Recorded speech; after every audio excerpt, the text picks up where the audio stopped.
എല്ലാവർക്കും നമസ്കാരം. ഞാൻ 2-3 ദിവസമായിട്ട് ഒരു പുസ്തകം വായിച്ചു കേട്ടോ. ഏതാന്നല്ലേ? വിനോദയാത്ര എന്നാണ് പുസ്തകത്തിന്റെ പേര്. നമ്മുടെ വിനോദങ്ങള് നമ്മുടെ മൂസക്കായി എഴുതിയ പുസ്തകമാണ് കേട്ടോ ഇത്. ഒരു 30ഓളം കഥകൾ ഇതിൻ്റെ അകത്തുണ്ട്. വിനോദങ്ങളിലെ ജീവിതാനുഭവമാണ് കേട്ടോ ഈ പുസ്തകത്തിനകത്തുള്ളത്. 158ഓളം പേജുകൾ ഇതിൻ്റെ അകത്തുണ്ട്. അപ്പൊ ഞാൻ 2-3 ദിവസം കൊണ്ട് ഇത് വായിച്ചെടുത്തു.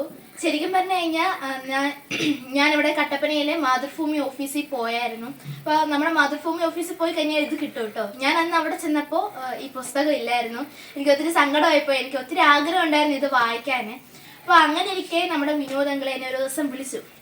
അപ്പോൾ വിനോദങ്ങൾ എങ്ങനെ വിളിച്ചപ്പോൾ ഞാൻ അങ്ങളെ അടുത്ത് പറഞ്ഞു, അങ്ങളെ മാതൃഭൂമി ഓഫീസിൽ പോയായിരുന്നു, തീർന്നു പോയി, എനിക്ക് വായിക്കണമെന്നുണ്ടായിരുന്നു, ജസ്റ്റ് ഇങ്ങനെ പറഞ്ഞു.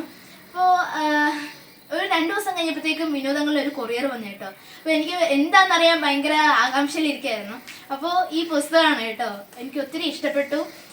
വിനോദങ്ങളിലെ ജീവിതാനുഭവമാണ്. ഇതിൻ്റെ അകത്ത് ചില കഥകൾ നമ്മൾ വായിക്കുമ്പോൾ ഭയങ്കര ചിരി വരും, ചില കഥകൾ വായിക്കുമ്പോൾ നമുക്ക് സങ്കടം തോന്നും, ചില കഥകൾ വായിക്കുമ്പോൾ നമുക്ക് ഭയങ്കര അത്ഭുതം തോന്നും. അങ്ങനെ എല്ലാം കൂടി നിറഞ്ഞൊരു പുസ്തകമാണിത്. എനിക്ക് ഒരുപാട് ഇഷ്ടപ്പെട്ടു. നിങ്ങൾ എല്ലാവരും മാതൃഭൂമി ഓഫീസിൽ പോയിട്ട് ഇത് മേടിക്കണം. എല്ലാവർക്കും വായിക്കാൻ പറ്റിയ നല്ലൊരു പുസ്തകമാണിത്. വിനോദങ്ങൾ ഇനി ഇതുപോലുള്ള നല്ല പുസ്തകങ്ങൾ എഴുതാൻ സാധിക്കട്ടെ എന്ന് ഞാൻ ആത്മാർത്ഥമായി പ്രാർത്ഥിക്കുന്നു. ഒപ്പം അത് വായിക്കാൻ വേണ്ടിയിട്ട് ഞാൻ വെയിറ്റിങ്ങിലാണ്. എനിക്ക് ഒത്തിരി ഇഷ്ടപ്പെട്ടു. ഇനിയും നിങ്ങൾ എല്ലാവരും ഇത് പോയി മേടിച്ചിട്ട് ഇത് വായിച്ചിട്ട് നിങ്ങൾ അഭിപ്രായം അറിയിക്കണം. വിനോദങ്ങളെ ഞാൻ ആത്മാർത്ഥമായി പ്രാർത്ഥിക്കുന്നു. എനിക്ക് ഒത്തിരി ഇഷ്ടപ്പെട്ടു. താങ്ക് യു സോ മച്ച് വിനോദങ്ങളെ.